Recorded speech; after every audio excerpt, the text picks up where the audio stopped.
Oftentimes, we must decide whether we will speak out against injustice or stay silent in self-preservation. We always think, it can't happen to me, right? And now, The Hangman by Maurice Ogden.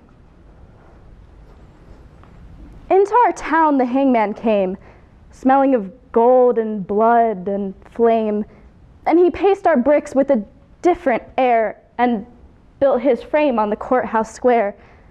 The scaffold stood by the courthouse side, only as wide as the door was wide, a frame as tall or little more than capping sill of the courthouse door. And we wondered whenever we had the time, who the criminal, what the crime. The hangman judged with the yellow twist of knotted hemp in his busy fist. And innocent though we were with dread, we passed those eyes of buckshot lead, till one cried, "Hangman, who is he for whom you raised the gallows tree?" Then a twinkle grew in the buckshot eye, and he gave us a riddle instead of reply. "He who served me the best," said he, "shall earn the rope on the gallows tree." And he stepped down and laid his hands on a man who came from another land, and we breathed again, for another's grief at the hangman's hand was our relief. And the gallows frame on the courthouse lawn by tomorrow's sun would be struck and gone. So we gave him way, and no one spoke, out of respect for his hangman's cloak. The next day's sun looked mildly down on roof and street in our quiet town, and stark and black in the morning air, the gallows tree on the courthouse square. And the hangman stood at his usual stand with the yellow hemp in his busy hand, with his buckshot eye and jaw like a pike, and his air so knowing and businesslike. And we cried, "Hangman, have you not done yesterday with the alien one?" Then we fell silent and stood amazed.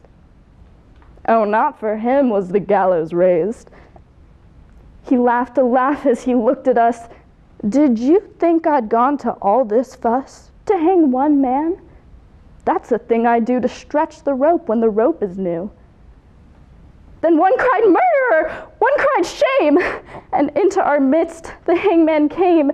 "Do you hold," said he, "with him that was meet for the gallows tree?" And he laid his hand on the one's arm, and we shrank back in quick alarm, and we gave him way, and no one spoke, out of the fear of his hangman's cloak. That night we saw with dread surprise the hangman's scaffold had grown in size. Fed by the blood beneath the chute, the gallows tree had taken root, now as wide or little more than the steps that led to the courthouse door, as tall as the writing, or nearly as tall, halfway up on the courthouse wall. The third he took, we'd all heard tell, was a usurer and infidel. "And what," said the hangman, "have you to do with the gallows bound?" And he a Jew. And we cried out, "Is this one he who has served you well and faithfully?" The hangman smiled. "It's a clever scheme to try the strength of the gallows beam." The fourth man's dark accusing song had scratched our comfort hard and long. "And what concern," he gave us back, "have you for the doomed in black?" The fifth, the sixth, and we cried again, "Hangman, is this the man?" "It's a trick," he said, "that we hangmen know, for easing the trap springs slow." And so we ceased and asked no more, as the hangman tallied his bloody score. And sun by sun and night by night the gallows grew to monstrous height. The wings of the scaffold opened wide till they covered the square from side to side, and the monster crossbeam looking down cast its shadow across the town.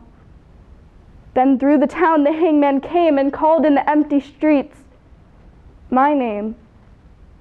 And I looked at the gallows soaring tall and thought, there was no one left at all for hanging. And so he calls to me to help pull down the gallows tree. And I went out with right good hope to the hangman's tree and the hangman's rope. He smiled at me as I came down to the courthouse square through the silent town. And supple and stretched in his busy hand was the yellow twist of the hempen strand. And he whistled his tune as he tried the trap, and it spraying down with a ready snap. And then a smile of awful command, he laid his hand upon my hand. "You tricked me, Hangman," I shouted then. "That your scaffold was built for other men, and I'm no henchman of yours," I cried. "You lied to me, Hangman, foully lied." Then a twinkle grew in the buckshot eye. "Lied to you? Tricked you?" he said. "Not I. For I answered straight, and I told you true. The scaffold was raised for none but you.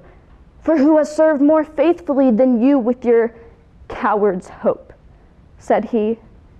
"And where are the others that might have stood side by side in the common good?" "Dead," I whispered. "And amiably murdered," the hangman corrected me. "First the alien, then the Jew. I did no more than you let me do." Beneath the beam that blocked the sky, none had stood so alone as I.